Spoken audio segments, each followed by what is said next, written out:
and my speciality is climate policy and the intersections between human rights, particularly with an eye on the global south. Thanks very much for having me, Paul. Thanks. Sorry for the interruption. Just need to record this because this will be on our website.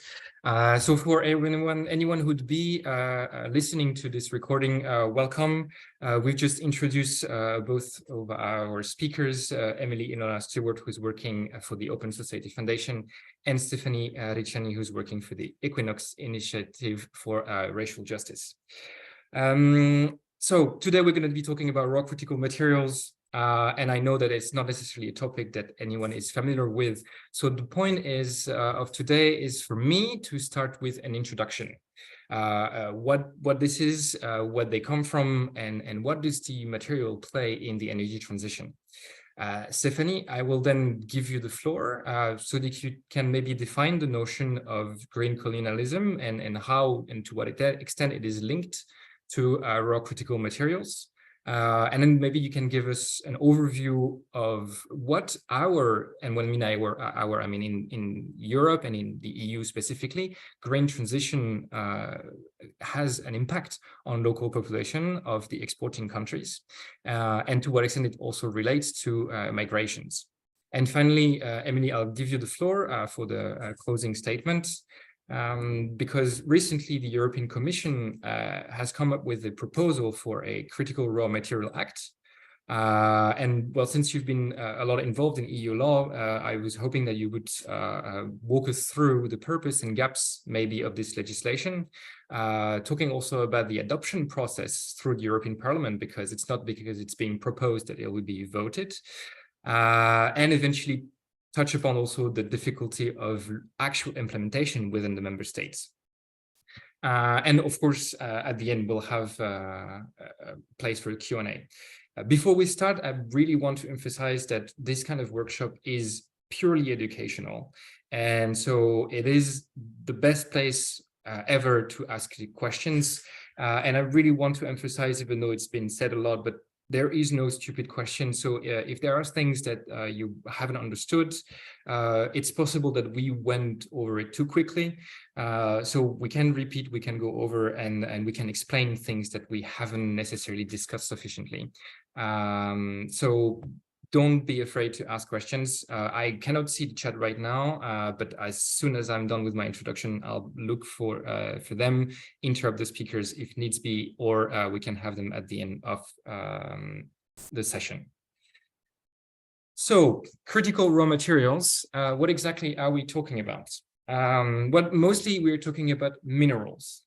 And that's why there is quite an important link between the energy transition, green technologies, and the mining industry.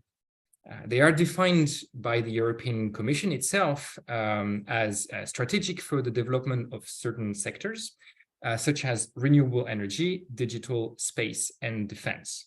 And the reason we call them critical is because there is quite a high risk of supply disruption because, as we will see later, their sources is really concentrated, and also because there isn't actually much of a substitute.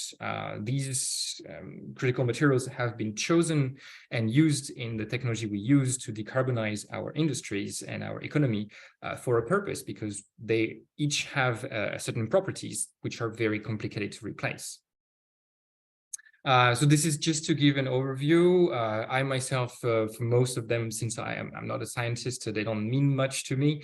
But basically, the list has been expanded over the years, and this is the last version of it. So there are about 30 materials and groups of minerals that are contained in the list. But you can see that there's a few that generally ring a bell, like lithium, knownly used in batteries, or copper, which is a very important part for electric lines.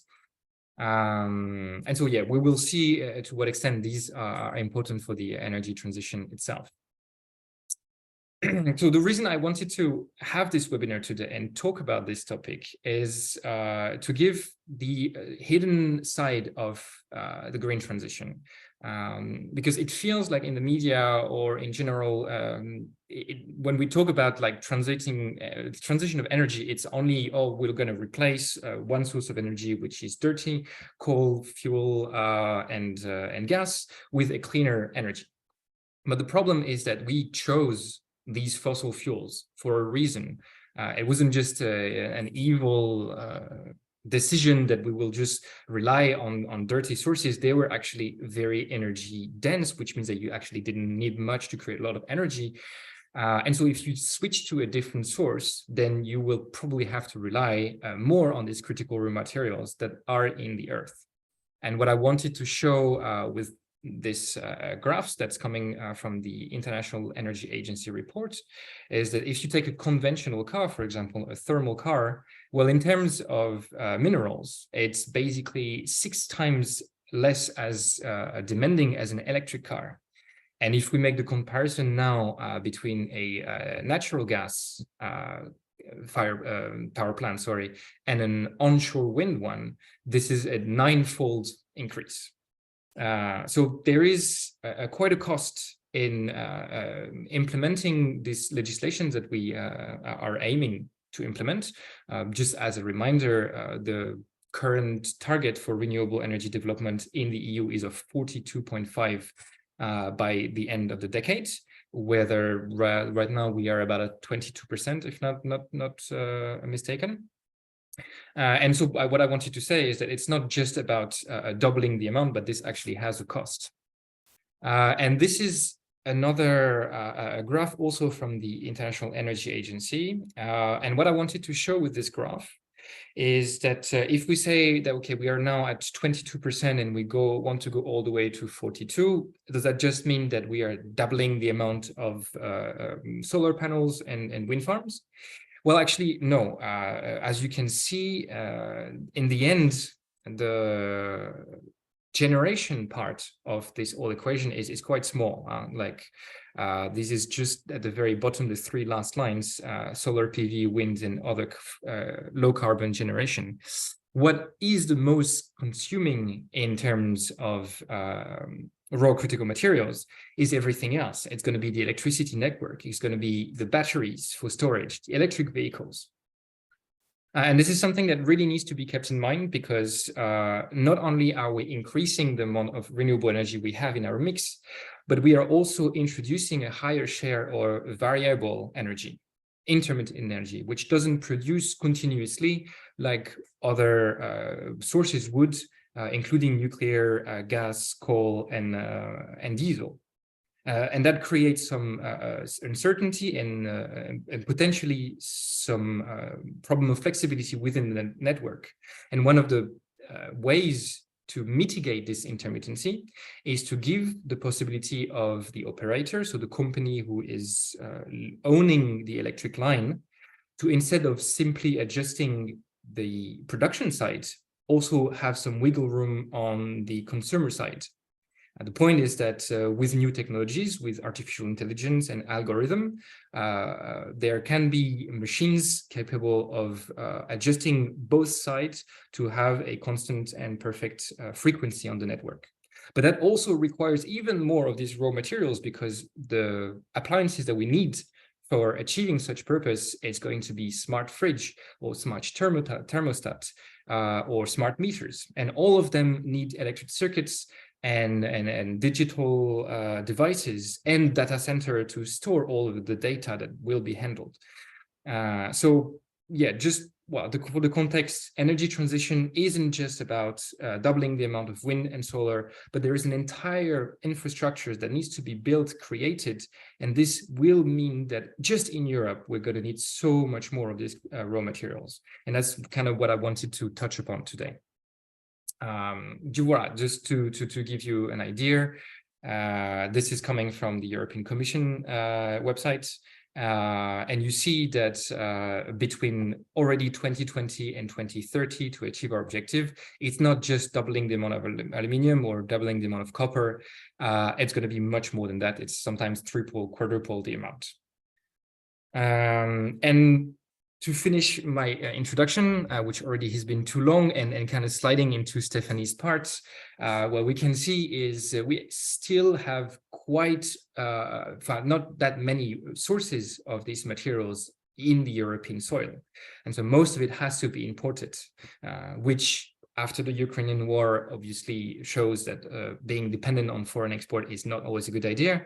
But it also means that we are forcing these countries into opening mines. And while some of these countries may not have the same standards that we can have in Europe, and that probably has some consequences on local population. So Stephanie, that's kind of the question I'm asking you. Can you give us an overview of what's going on in the rest of the world for us to be provided with the material that are necessary for a green transition? I'll stop sharing now, and I'll give you the floor. Thanks, Paul. I will do my best. I'm just going to try and share my screen. I'm very not good at this, so please bear with me 1 second.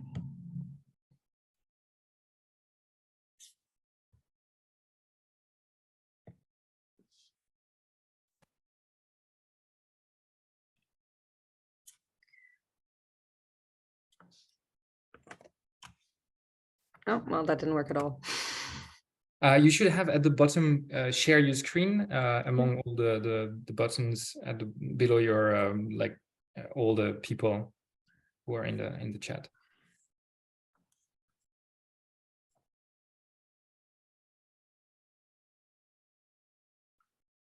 Okay. Can you see everything that's there? Or is it cut off? Too zoomed in. Can you zoom out a little bit? Is this all right? Yeah, that's perfect. Great. So I'm here to talk a little bit more about, as Paul said, the kind of maybe global aspect of the impact of the green transition in Europe. But since this is an educational webinar, I did want to make sure that we were kind of all starting off on the same foot in terms of like understanding some of the concepts we're talking about. So bear with me while I try and just work in a few concepts. If you already know this, then I'm sorry. And if you don't, then I hope this is useful. But a little bit of context. So at Equinox, we look beyond race as a kind of fixed concept. We know that it's a construction, and therefore we refer to people who have been racialized following a process of racialization. This is because we like to put the impact on the kind of power dynamics that create the social construct of race rather than any inherent difference. And so when it comes to racial capitalism, what we mean is, what we are referring to is the process of capital reinforcing racial hierarchies directly through the exploitation and extraction of resources and value from racialized labor.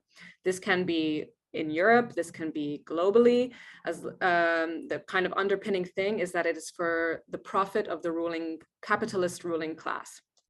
And so this concept of racial capitalism helps us make a stronger connection between the lives of people in the global south, or the lives of people of color globally, and the social relations of climate breakdown. Because really what it is the acknowledgement that the construction of race is not somehow something that has happened in a vacuum, but actually it is a crucial, integral thing that developed alongside capitalism. So the two are inherently intertwined. That brings us to then climate colonialism, which is the structural practice of countries in the global north exploiting and overpowering countries in the global south. And again, as racial capitalism refers to the surplus labor value extracted from racialized people, climate colonialism is also to the benefit of countries in the global north. It increases their power, it increases their control of less powerful countries.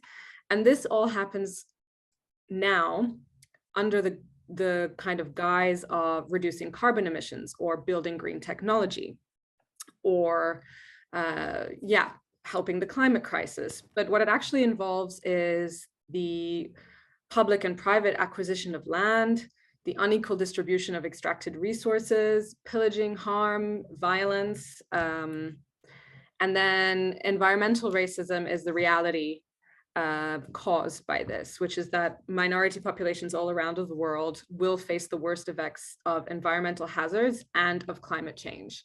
So studies show that people of color have a higher chance of living near industrial areas or major roads, power plants and dumps, but both in the North and the South, people of color have higher rates of illness because of air, water, and soil pollution, and they are systematically denied the right to a healthy and good quality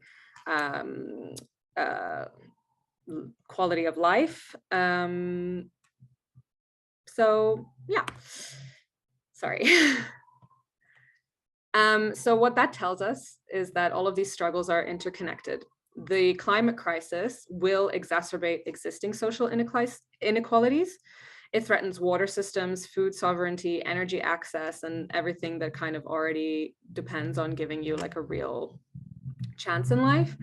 And all of these structural racism like processes are interconnected. So it tells us that there can be no climate justice without racial justice, without gender justice, economic justice, intergenerational justice, and disability justice.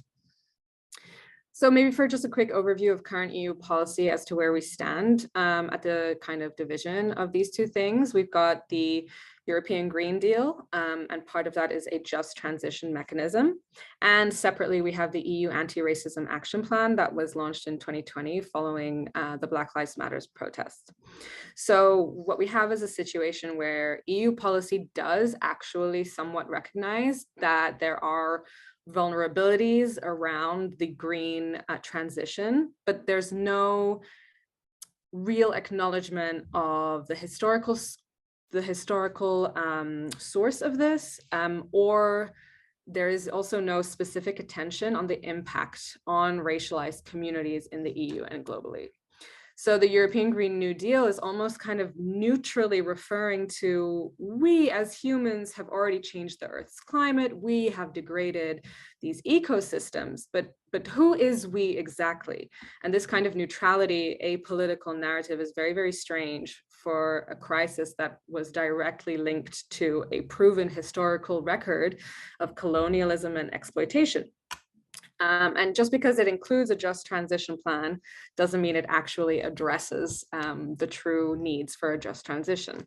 Then separately, the Anti-Racism Action Plan, the ambition of that was to integrate anti-racism policies in all EU policy, including the European Green Deal, through the representation of racialized people in policymaking. Whether that has happened or not is depends on who you ask. But so these two policies remaining very separate just proves the fact that it's not going to work. You know, you reference one in the other, but there's no true integration of both of these principles in either plan. And so climate justice, the way we talk about it, it really requires an understanding of which humans benefited from this extraction and which systems currently uphold that. And it's not kind of talking neutrally about, oh, we need to do something. It's who needs to do something, what do they need to do, and why is it important for them to do it? Why is the responsibility on them? So the European Green Deal really obscures the role of colonial extraction and its role in creating the climate crisis. And it also ignores the negative impact of green solutions on countries in the global South and racialized communities. And because it doesn't acknowledge this, we risk extending these extractive processes in current policies like the EU Critical Raw Materials Act, which I'm sure Emily's going to talk about more. And so on the screen, you should be able to see our key issues with current EU policy as it is. And I wanted to give a few examples of green colonialism case studies. It's impossible to go through everything, but of course, I will try. So in the Republic of the Congo, child labor is used in cobalt mines to get cobalt, which is a key mineral in renewable technology. It puts the lives of children at risk. It damages their health. It deprives them of an education. These children have no access to industrial tools and equipment to protect themselves from injuries or accidents. They don't have access to healthcare when they do inevitably become injured or sick. But it is their exploitation and the fruits of their labor, the cost of their health, safety, and well-being, which directly goes back into the European economy and the kind of global North economy to fund and fuel our so-called sustainable future. In 2019, a group of Congolese families actually sued Apple, Google, Microsoft, Tesla, I think Dell as well, because they were able to prove that those companies knew that there was a risk in using child labor, obviously. And yeah, they sued them for aiding the death and injury of their children working in cobalt mines. In South America, in Bolivia, Chile, and Argentina, lithium mining uses enormous amounts of water, and this has accelerated desertification. It has polluted underground water sources and rivers, and overall degraded the health of local communities. There is this mining company as well called Rio Tinto, which alone, one single mining company alone, is responsible for 28,000 tons of copper mine waste, which has also gone on to pollute water systems in countries such as Mongolia. And copper is that key element that is used in batteries and is so crucial to the European Green Deal's push for a sustainable battery chain for electric vehicles and stuff like that.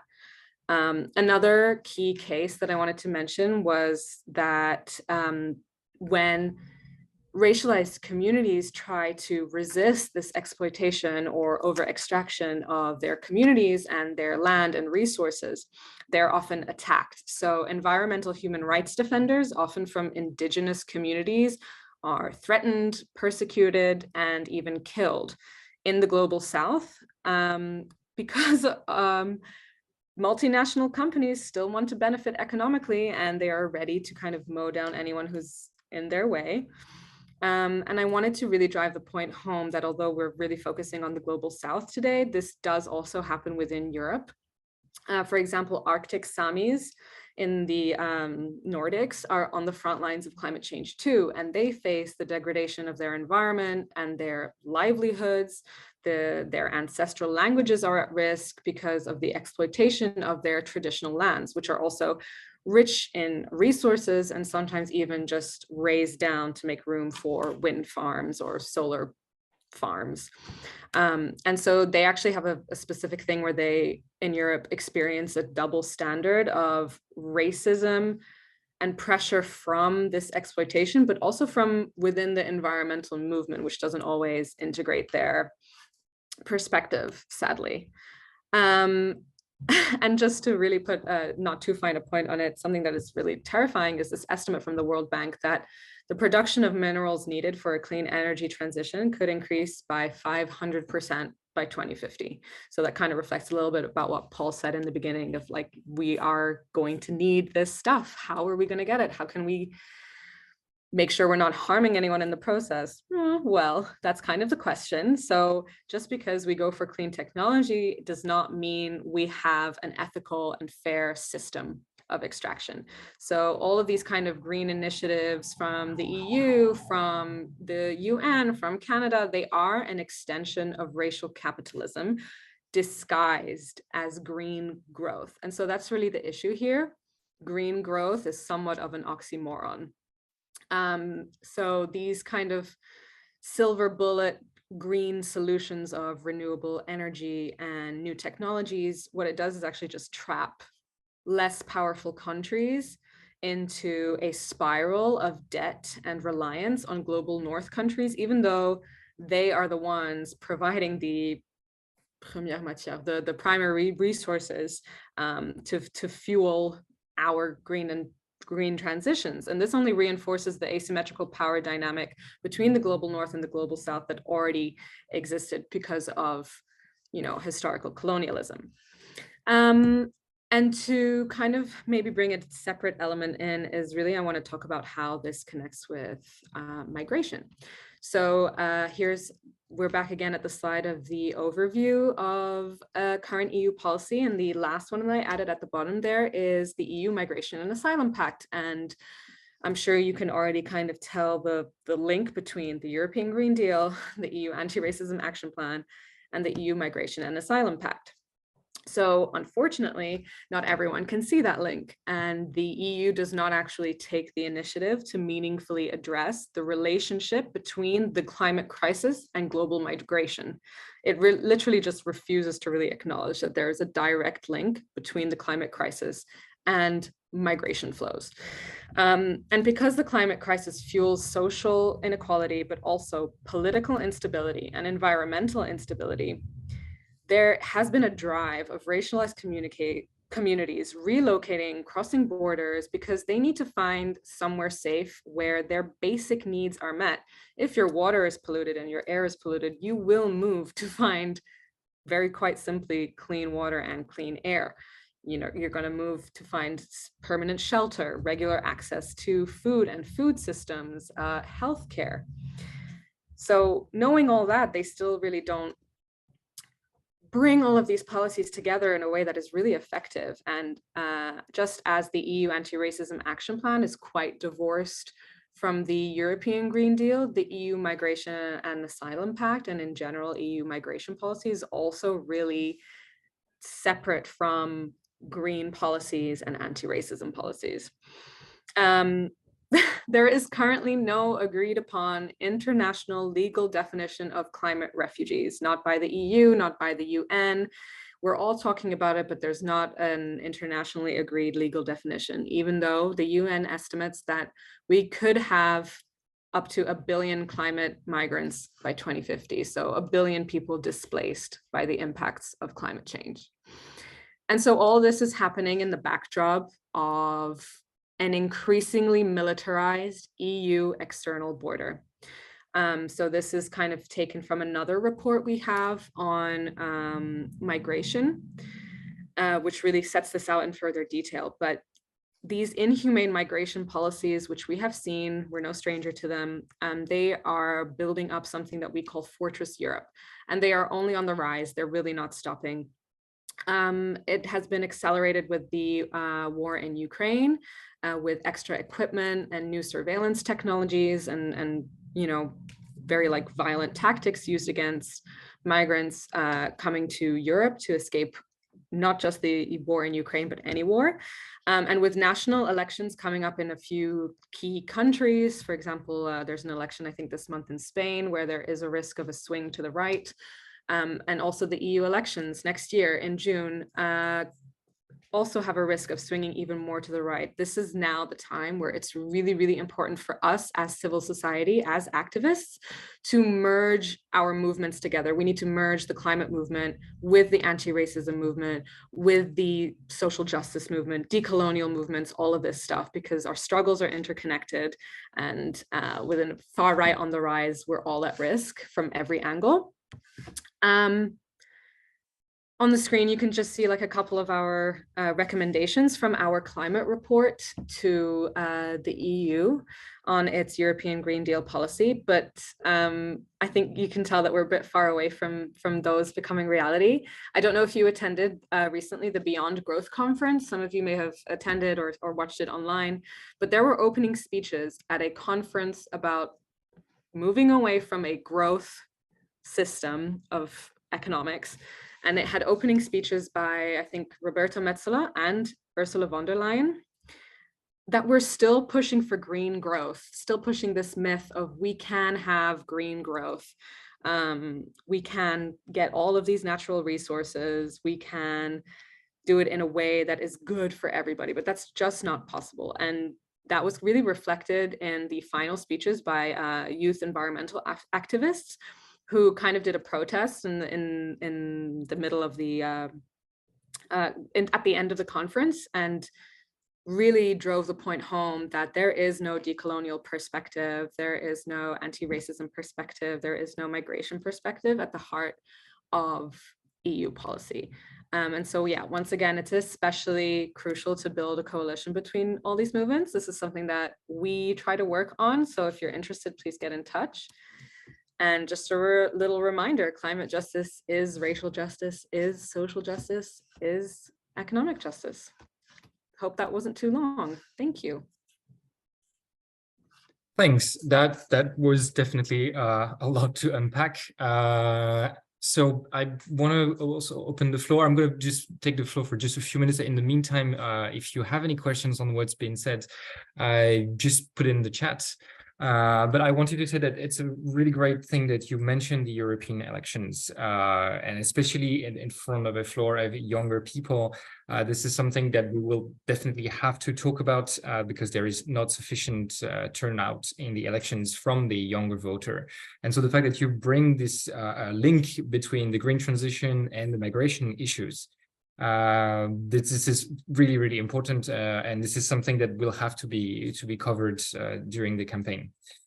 Yeah, I also wanted to say that something that I also forgot to mention in my introduction is the fact that indeed green transition is also about land occupation, and that it's not just in the EU, but it's also in all over the world, because renewable energy take a lot of space. So what are we going from now? What I mentioned at the beginning is that there is a new proposal from the European Commission about this Raw Critical Material Act. I'm just seeing a question in the chat. Sorry, that's unrelated. Emily, can you maybe talk to us about this proposal? And the idea is that I know that the main purpose of this text is not at all to address the green colonialism as we mentioned it, but will it have the consequence of at least decreasing the amount of critical materials that we are going to import, and will it have some consequences then on our important partners? Okay, thank you very much, Paul, and thank you so much, Steffi, for setting the groundwork for this, because I think what you've introduced here just shows how important all of our concentration on these issues really is and why it's important. I just want to throw back to what Paul said at the beginning about there not being any stupid questions, because we are about to get very nerdy.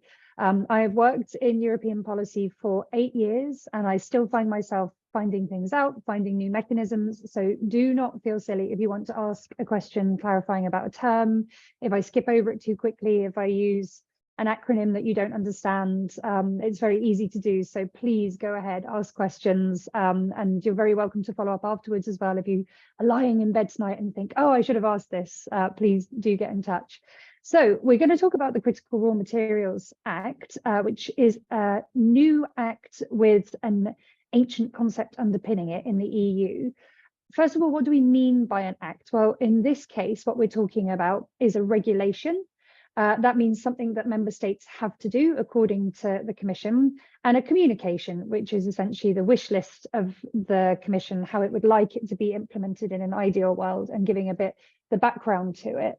The regulation makes quite a few demands on all of the member states in the EU about how we're going to secure our access to critical raw materials. The background to this is a number of things that have been brewing for a while, and things that have happened recently. So when I say things that have been brewing for a while, China has complete dominance over the world's critical strategic supply of critical raw materials. Something like 90% of critical raw materials are currently processed in China, and that means either taking the kind of raw state of these materials and turning it into something that other people can use, or taking them from the raw stage right up into the products and then into our supply chains. So for example, mobile phones or batteries being something that we're talking about a lot here. So that's been brewing for a long time. There was a point in time where the EU was looking at supporting our own renewable energy industries and sort of dropped off with that. And so China has had about 20 years to completely dominate the market here, which they have done through securing the relationships with many of the countries that were mentioned in the Global South, or having all of the technology to process the materials, which other people have kind of ignored because it's been cheap, easy to import from China. In the short term, what are the things that have accelerated our sudden need to get our hands on all of these materials? The war in Ukraine and the Panama crisis and the pandemic have all shown us how insecure our supply chains are. So we realize that if we can't get things from China, that we can be in big trouble, and it causes inflation. And we've realized that if we can't secure the gas and the hydrocarbons that we're used to relying on to run our economies, that we really don't have a backup plan. And so when we looked and we thought, okay, we're not going to use hydrocarbons anymore, we're going to go to renewables, we suddenly realized that, okay, we're reliant on Russia for gas, but we're reliant completely on China for those materials. This is something that we could have seen coming a mile off, but apparently it has now just suddenly become an urgent thing. So when I say that there's a history in this, what I mean, and I think Paul mentioned this, is that the list of critical raw materials has been known for a long time. It's about 14 years old. We've been adding to it recently, but this act and the regulation in there is sort of about targeting hearts and minds, getting our hands on that and diversifying the streams that are coming into the EU. So by 2030, which is really, really soon, the EU has demanded that member states put measures in place to make sure that 10% of our critical raw materials are coming from and processed within the EU. Just to give you an idea, at the moment, that's hovering about 0.8%. So that's a drastic increase. And to also put that in context, at the moment, one of the only sites in geographic Europe, not political Europe, where we can domestically source lithium, Serbia, the community's completely turned down all of the advances of companies to exploit that from there. So given that that's outside of the EU, where there are less stringent requirements for communities to be consulted, I think we can predict that there will be community pushback to the schemes within Europe. So, of course, then we start looking at the global south, because maybe they don't have such good governance, maybe they don't have such good rights for the communities, and the government or the companies that are there can kind of steamroller in. And by the way, this is part of the act. Part of the act is about deregularization. So making sure that it is easier to establish mines, that it's easier to make sure that we don't have community consent. Companies can lodge complaints as part of the act. So this is the legal part of the text, not the wish list part. And there'll be a new board to make sure that these things go through sooner. So when it comes to relationships with the global south, there's a combination that we're looking at of, I suppose, what won't be called neo-colonialist policies, but will be, and something that we're calling friend-shoring, which is where we make relationships and we make ourselves the more attractive partner. And I'll come back to that later, because as Paul said, I'm going to discuss what some of the issues are with this act, and that's going to be a big one of them.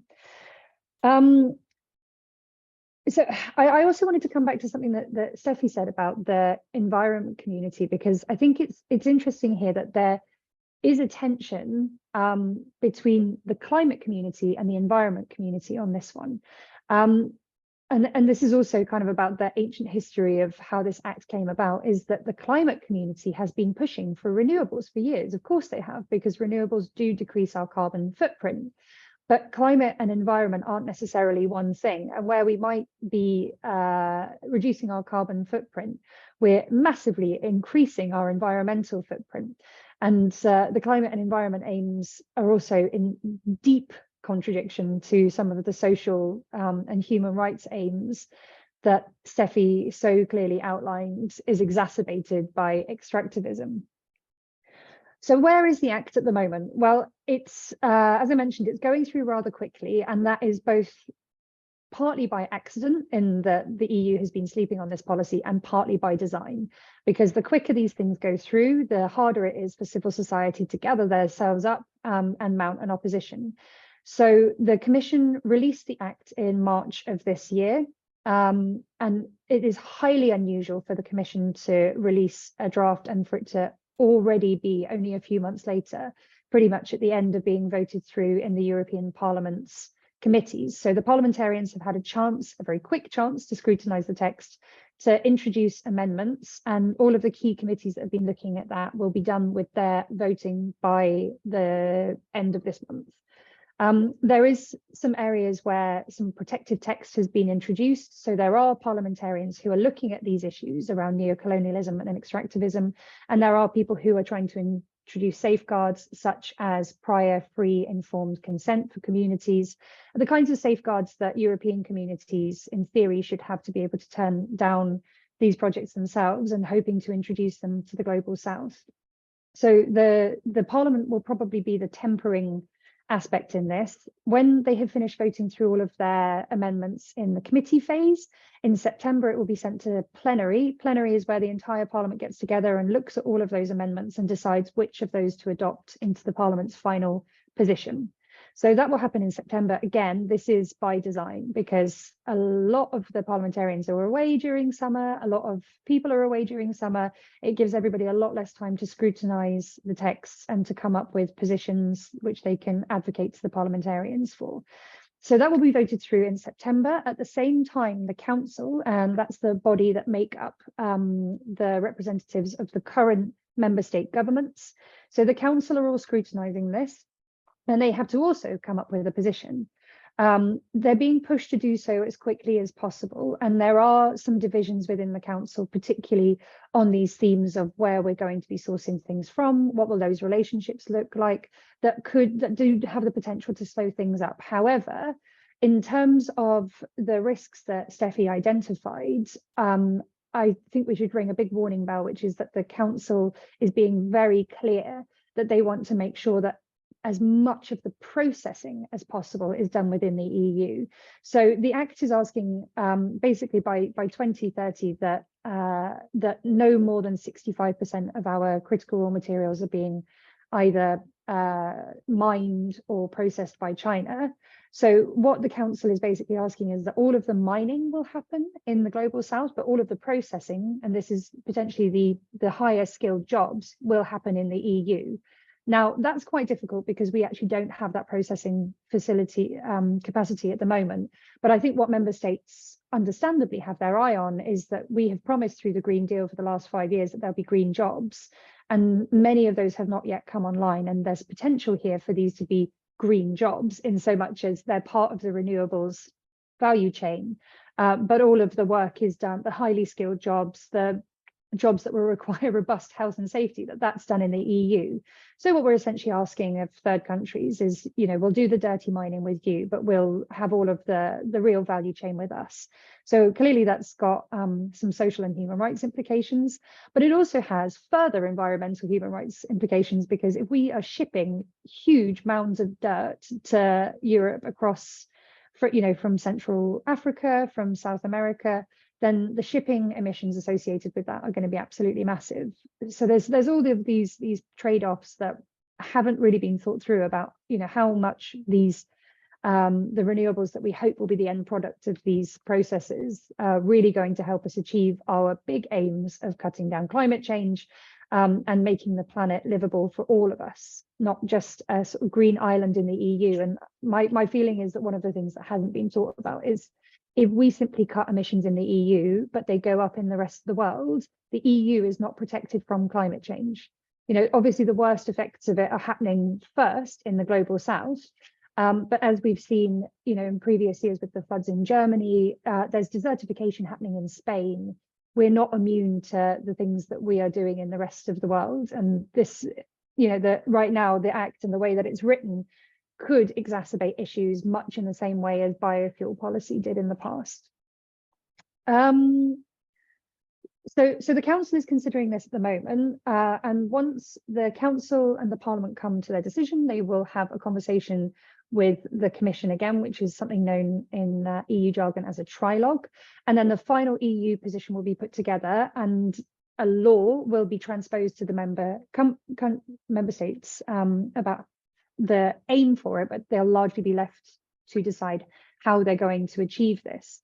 Is it realistic? I'm not sure that it is, because you're asking just this 10% has to come from within EU countries. And you're absolutely right again, Steffi, there are communities within the EU who are being displaced in order to place things like wind fields, or there are, some of these critical materials are located in Europe.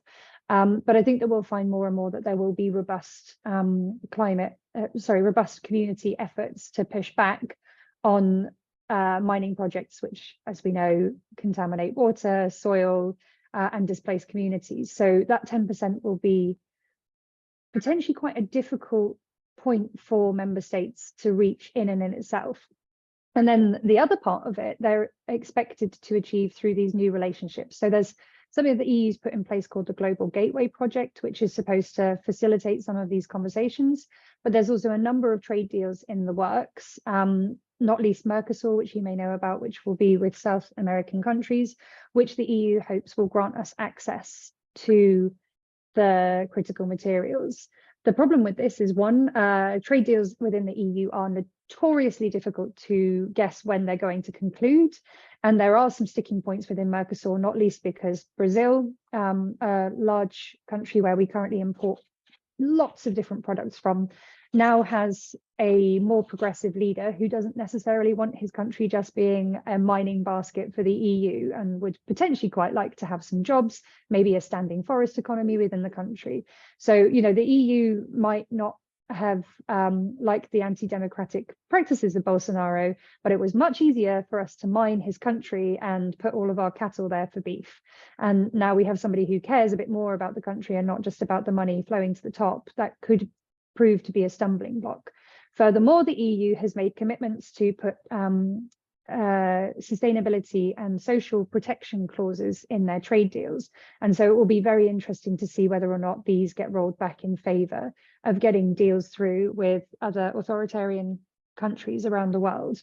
And that in itself is an issue as well. You know, at the moment we have all of these trade deals with authoritarian countries for hydrocarbons, and it's very likely that we're just going to replace those authoritarian regimes with mineral-rich countries which similarly have authoritarian regimes, such as or lack of governance, as the problems in Congo have demonstrated. So there's a lot of issues around how this is actually going to happen in practice. What are the fixes that could help both the EU and us, who, you know, we also want to have renewables, we want to have clean energy powering our homes and our transport, and there are fixes, but unfortunately they're not fixes which are currently being considered under the auspices of this Act, or frankly any other part of Europe's climate policy. And those, because they're not very attractive. They're not very attractive because the big fix is reducing our material footprint. And nobody wants to talk to citizens, particularly not a year ahead of the elections, about the fact that we need to be cutting down on what will be perceived as cutting down on our lifestyle.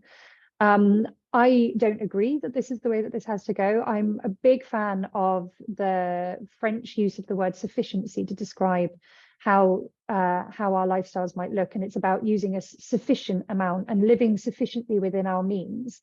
And actually, if that's done on a big societal scale, that can look like an improvement in life for all of us.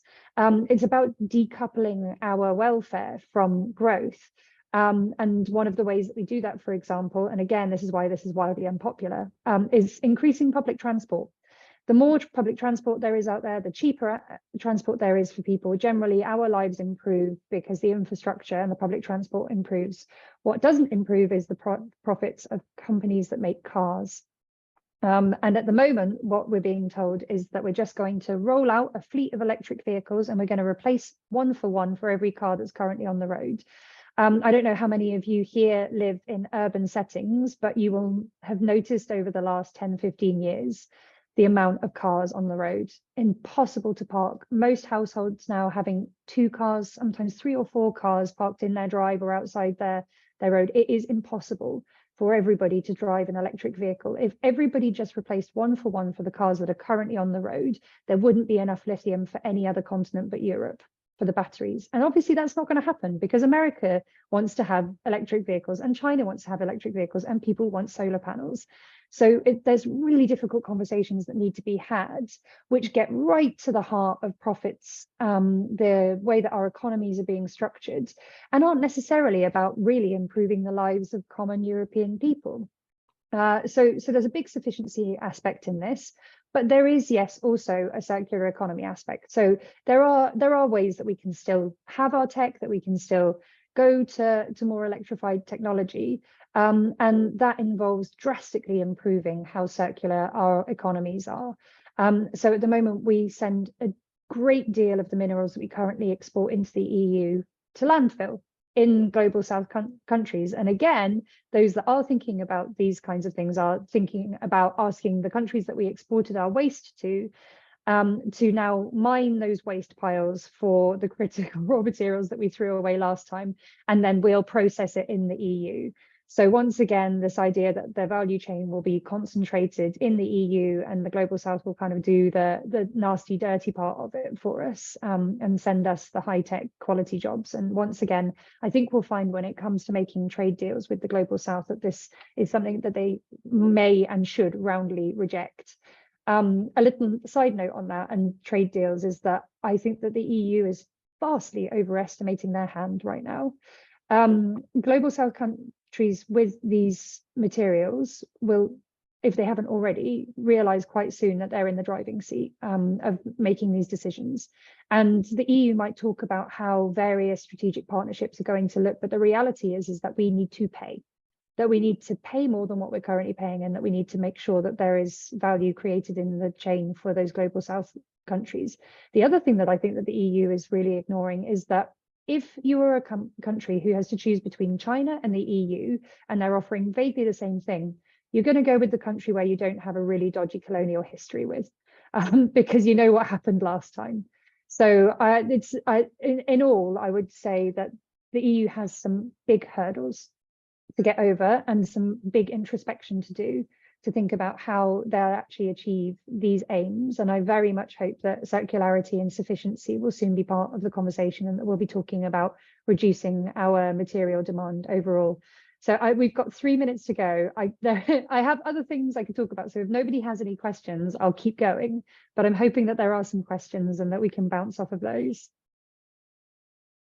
Yeah, I didn't say that at the very beginning, but I mean, I didn't necessarily intend to stop at 6 sharp, notably because I know it's quite a topic that has quite a lot of areas to it. So there could be a long discussion. I mean, of course, if you need to leave, feel free to do so. But I think we could keep going for a while. One thought that actually came to my head while you were talking, and something that we haven't completely mentioned yet.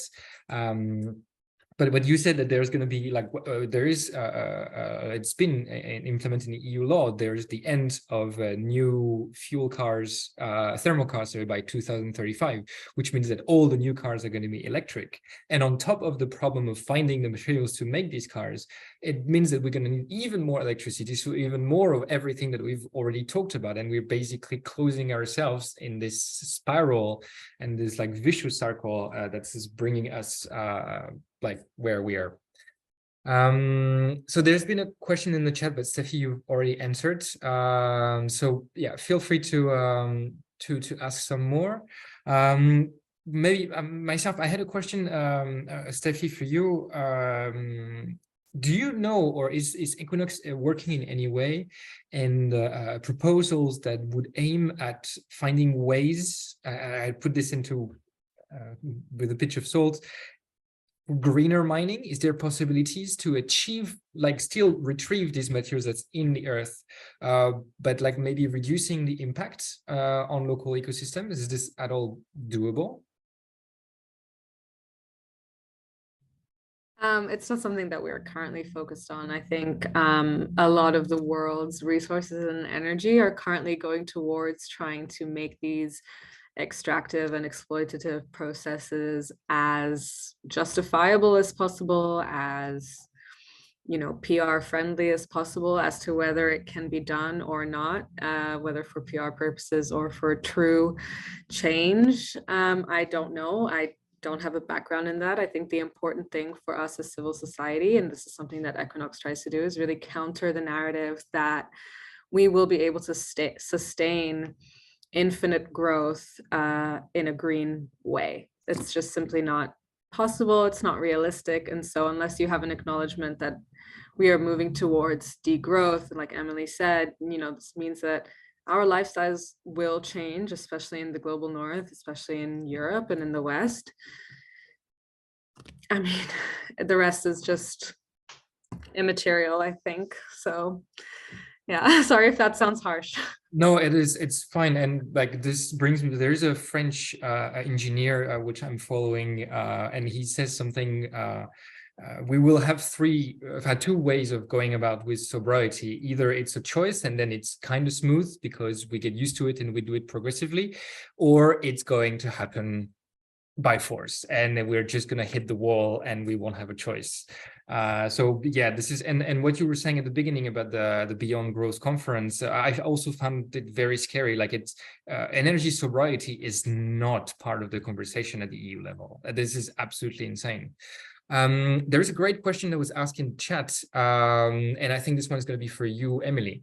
How do you think that we can advocate for a change in the Raw Critical Material Act to include some of the issues that we've discussed today as private citizens or as a member of the association? So what are the mechanisms that exist for European citizens to influence that legislation?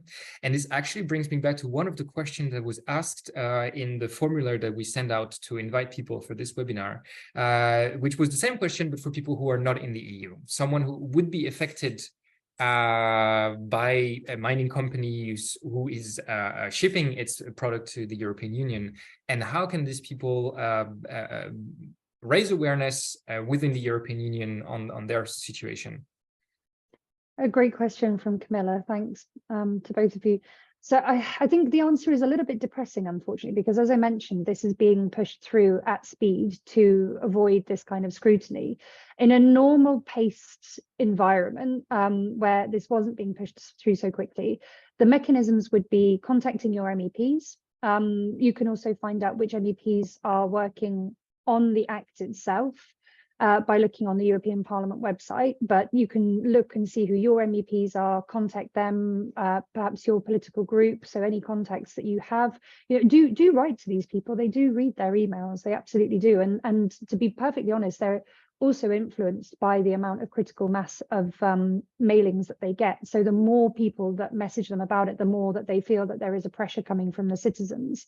So that would be my number one recommendation, would be to talk to MEPs because they have until the end of September to make these votes in the plenary. If it's part of a group which is working on advocacy, the most effective thing that those groups can do is to go through the texts, find the pieces of text and amendments that most support a progressive approach to this. And I say that with trepidation because there isn't really there's only mitigating this.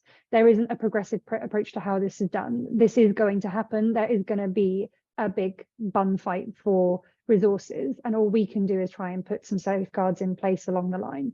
So it would be about making sure that we go to the plenary vote with the politicians knowing which of those amendments are the ones that will put those safeguards in place. And then if you're from one of the Global South countries who are likely to be affected by this, again, obviously advocating to the government if there is good governance in place, and if there's not, I personally find a lot of the work of NGOs that have good links with the Global South to be quite effective in taking their concerns to policymakers where they're not otherwise heard or considered. So kind of reaching out to those networks. For example, at Open Society Foundations, we have big global networks of grantees who are working on these topics. We have grantees who are community members in Chile who are affected by mining, we have grantees who are affected by mining in Central Africa. So that's one of the ways that we've been doing our advocacy, is talking to those grantees and making sure that their views are reflected in the work that we're doing. So much of what you've heard from coming out of my mouth today is a reflection of the thoughts that those people have. But I'm not going to say that it's easy, because it's not. And that is why there are NGOs, civil society organizations, which bunch up around Brussels, because they do extremely effective work with specialists who are used to kind of working with this policy. So, if you have concerns, get in touch with your representatives, but also get in touch with CSOs that that work on these topics. Off the top of my head, very effective ones operating in this area at the moment. Global Witness has a big pedigree and working in these areas. PowerShift in Germany is doing some very good work on bringing together raw materials policy and trade policy. And EEB are leading the European Coalition, which is heading up a lot of the work of the CSOs in this area.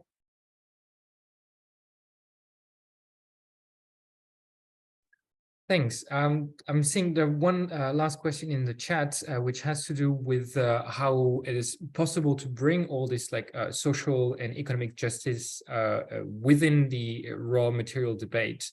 And this is actually kind of a question I wanted to ask. To your knowledge, do you know if there are any known European MEP who would be specifically working on this issue? And because there will be amendments that will be brought to that proposal.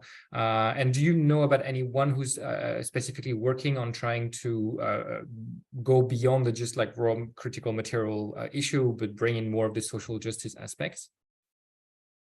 If I may, I mean, you have the rapporteur, Lara Walters, who is Socialists and Democrats, very important to. Oh my gosh, sorry, she's working on supply chain due diligence. I've got my MEPs mixed up. There's also, we didn't talk about supply chain due diligence, but for my money, if we get that right, that is the magic bullet, by the way, the thing that makes sure that everything we're importing into the EU has got this due diligence aspect on it. We don't have time to go into it, but that is very important. From S&D though, Mohammed Shahim, who is a Dutch MEP, has shown to be a very good generalist. And this is the kind of MEP you need, somebody who takes these issues as a whole and is able to connect the dots and realize that it's not just about the raw materials, it's also about circularity, it's also about public services. So he's very good. And I would say, of course, the Greens as a whole, who set up the Beyond Growth conference, have got their teeth into this issue. And I think as a group, they're very approachable. S&D are also looking at things very much from this just transition point of view. What we don't have represented, I think almost at all though, in the Parliament, in the Commission or in the Council, is the global South justice element. When people think about just transition, they are still thinking about workers primarily within the borders of the EU.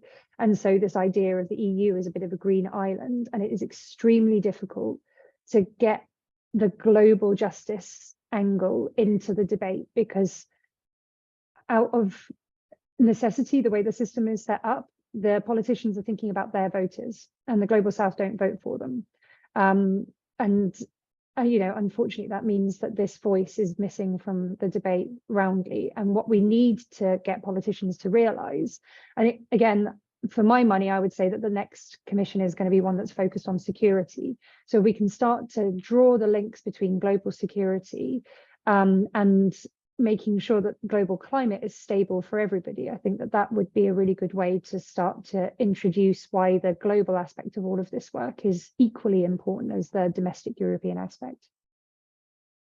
Yes, like creating a value chain at the exporting countries and not just keeping us off the green jobs. I wanted to maybe have another question. You already answered in the chat, but maybe we can talk a little bit like orally, is the influence of the COP process on this issue. And so there's going to be the COP28 in Dubai in November or December, not sure. First, will you attend? And do you have any expectations with regards to, green colonialism? I'm talking to Steffi, sorry, that was a question for you. Sorry, thanks, Paul. I hesitate to answer this because I think the very fact that COP can be hosted in a very oil-reliant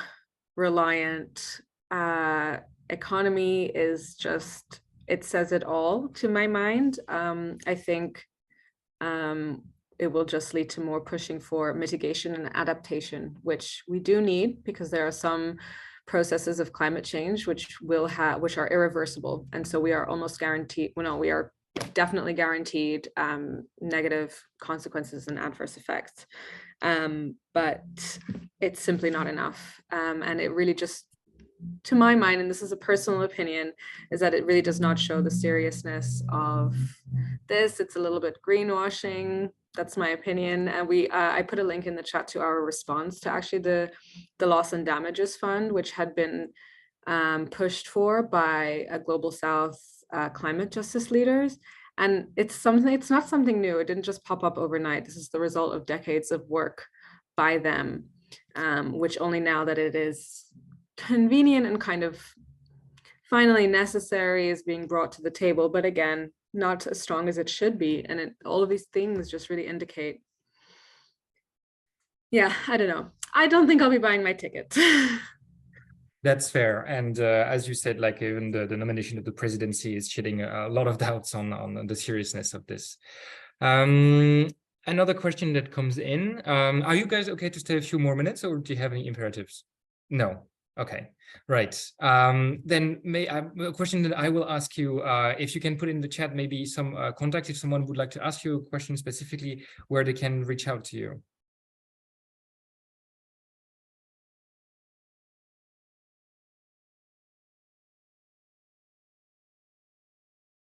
And as for myself, after the summer break, so probably in September, October, we're going to try to have another of this webinar, and we're going to be focusing on the policy making aspects. So we'll be interviewing hopefully some member of the European Parliament, some staff members, and some energy lobbyists who know exactly how to form and how to be more effective in the advocacy work around the energy sector.